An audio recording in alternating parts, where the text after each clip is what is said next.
Hello everyone, my name is Jayona, but you can call me Jay, and today we'll be graduating our seasonal character and gearing ourselves up for the future. But first things first, make sure all of your gear is enhanced to Pentuvala. If that is not the case, make sure you enhance it because afterwards you will not be able to enhance your gear once you convert it. As you can see, it will become completely useless, so you might as well just enhance it while you're on the seasonal servers. Alright, so make sure you have fully completed the seasonal pass as well, and you'll get the option to graduate. So let's go ahead and do just that. Read all the things that you need to read and graduate. You will be logged out and dropped into the world as a normal character. Also, once you've graduated, don't forget to exchange the voucher that you got in your mail for one of the Pen Kaposha accessories with Fugar. I would personally suggest going for the necklace and then the belt, but if you have both of those, definitely go for the earring and then the ring. Also, once you reach level 62, 63, 64, and 65, you get free Tri-Kaposha accessories in your rewards tab. You can then upgrade these Tri-Kaposha accessories by fishing in certain places in most major towns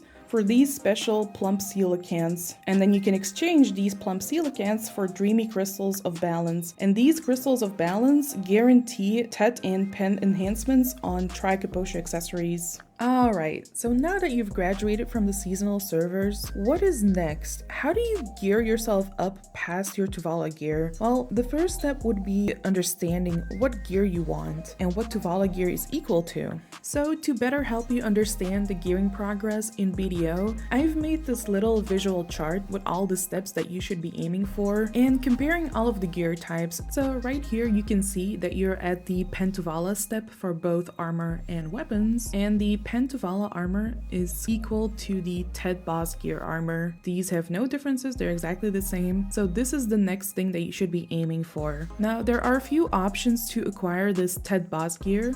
One of them being just straight up buying it from the marketplace and enhancing it yourself to pen. And another option would be getting a raw drop from a world boss, but they only drop the base gear, so you would be enhancing it all by yourself to TET and eventually to pen. And another option would be exchanging one of your Pentuvala pieces with the boss gear voucher that you get from graduating the season. Another option would be exchanging the 100 boss pieces that you get from world bosses with any blacksmith in any major city, but once again this will grant you the base weapon or gear, so you would have to enhance this all the way to TET and eventually to pen. Now I'm only going to be focusing on the guaranteed pen Jatina gear because in the long run this will be your cheapest option. So the first thing that you're going to be doing is talking to your black spirit, accepting a quest from him, and then going over to Jatina. She's located in most major towns, and converting all of your Pentuvala gear into TET Boss gear. Now make sure you pick the right chest piece, the red nose one, because this will be your cheapest option. The rest of the gear doesn't really matter. Also, if you have not completed the Magnus questline, make sure you complete that one first because that questline gives you a free pen boss gear piece, so I would still go for the red nose one because it's still the cheapest option. Upgrading these pieces of gear through her questline would still be a cheaper option than just straight up buying the pieces from the marketplace, because for the first piece of pen defense gear you would be spending at least 4 billion. It's usually a little bit more than that, but not by a lot, which is still way cheaper than just straight up buying it from the marketplace. And then for your next piece of gear you would be spending at least 6 billion and then at least 8 billion for your last piece of gear, which is still way cheaper. So most people just go for this option because it's the easiest one and it guarantees you a piece of pen boss gear. But if you're more into trying your luck and you want to enhance your own stuff, then that would be an option too, because the pieces you get from her questline are non-sellable pieces until you upgrade them to C10 with Kaphra stones and convert them into Fallen God gear. Then they become sellable. Same goes for her guaranteed pen accessories, so make sure you do those as well. You get 2 of them. Now, how would you go about getting enough money to convert your TET Boss gear into pen boss gear? Well, since you're in full Pentuvala, I would suggest suggest going to these 3 grinding zones because all of these 3 grinding zones drop a separate piece of the infinite health potion, which you will be grinding for anyways, so might as well get some extra money. Now, mind you, there is one exception for converting your Pen Tuvala gear into boss gear, and that is with the Shy Awakening weapon. Because the Shy does not have a boss awakening weapon, you cannot convert a Pen Tuvala soul into a Tet boss soul, because that's not a thing. You would have to do a special quest line to get her special weapon, which is the Artina soul that is equal to a Pen boss weapon. And this is the best in slot Shy Awakening weapon. Alright, so now that you have acquired your Pen boss gear,